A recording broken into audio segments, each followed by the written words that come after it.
The last type of story problem we're going to look at today is our uniform motion problems. Remember, all uniform motion problems have the equation distance equals rate times time. So we're going to use that today, but we're going to end up with these being rational. So we'll show you how that works. Suppose we have a canoe traveling on a river whose current is 2 miles per hour. So we know the current. After 12 hours going upstream, the canoe turns around and makes the 12-mile trip back downstream. The trip up and back takes 8 hours. So what is the speed of the canoe in still water? So here's a picture. We've got our canoe with the current going at 2 miles per hour. We have the current going at 2 miles per hour. The canoe comes up 12 miles. It then comes back 12 miles. And the round trip time, or the total time, is 8 hours. So when we build our table, we've got an up and a down for upstream and downstream. We don't know our rate, but we do know that when we're going upstream, we're fighting the current, so it's slowing us down, so we have b minus 2. When we're going downstream, we have b plus 2. The time we also don't know, but we do know that the distance in both cases is 12. Now, remember, if d equals r times t, then t equals d over r, and we can get our time to be 12 over b minus 2 and 12 over b plus 2. But we also know that our total time is 8 hours. So the equation we need to solve is 12 over b minus 2 plus 12 over b plus 2 equals 8. And so our LCD is b minus 2 times b plus 2. But it's also important to recognize that 12, 12, and 8 all have a number in common. So at the same time we're going to multiply by b minus 2, b plus 2. We're going to divide out the GCF, which is 4. We're just doing this to make our lives a little bit easier because it's easier to deal with small numbers than big ones. So when we multiply by the LCD and divide by 4, dividing by 4 gives 3, 3, and 2. So we're going to end up with 3 times the piece that is missing, b plus 2, plus 3 times the piece that this one's missing, which is b minus 2, and that's going to be equal to 2 times b plus 2 times b minus 2.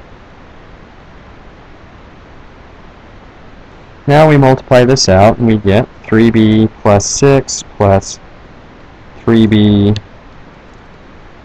minus 6 equals b squared minus 4 times 2 is 2b squared minus 8. Well, as we combine like terms on the left, we get 6b equals 2b squared minus 8. So 0 equals 2b squared minus 6b minus 8. Factor out a 2 and then divide it away, gives 0 equals b squared minus 3b minus 4. So b minus 4 and b plus 1 equals 0. So our boat speed is either 4 miles per hour or it's minus 1 mile per hour. And we can't have a negative speed and go forward. So we know that our boat speed, b equals 4. And we can check this real quick, because if we take b minus 4, or plug in 4 for b minus 2 means that we're going 2 miles per hour upstream and 6 miles per hour down. 12 divided by 2 is 6, 12 divided by 6 is 2, and 6 plus 2 is in fact 8. So the whole problem works out. Now, just like a round trip time, I want to show a total time. So here's one more story problem that I want to work through, and then we'll call it. So we have 20-mile commute to work. If we leave early enough in the morning, the trip going to work is easier than the trip home. So we can travel 20 miles to work in the same amount of time it takes us to go 16 miles back from work.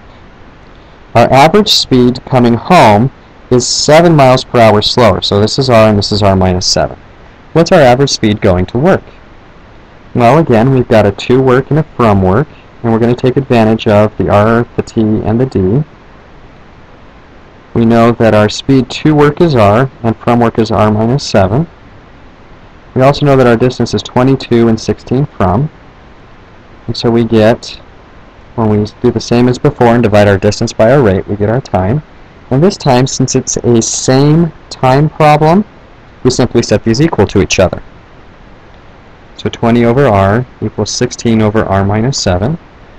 We cross multiply, get 20 times r minus 7 equals 16r. We can divide by 4 again to leave 5 and 4 just to make our numbers a little bit nicer. So 5r minus 35 equals 4r. Let's subtract 4r from both sides and let's add 35. And we get r equals 35. So we are traveling 35 miles per hour to work. Well, that means our return trip, which is 7, would be 35 minus 7, which is 28. And if we take 20 over 35 and set that equal to 16 over 28, just to check, make sure this takes the same amount of time, this leaves 4 over 7 when it reduces, and this also leaves at 4 over 7. Since both are the same, we know that we have in fact answered the question correctly, and we know that our speed going to work is 35 miles per hour.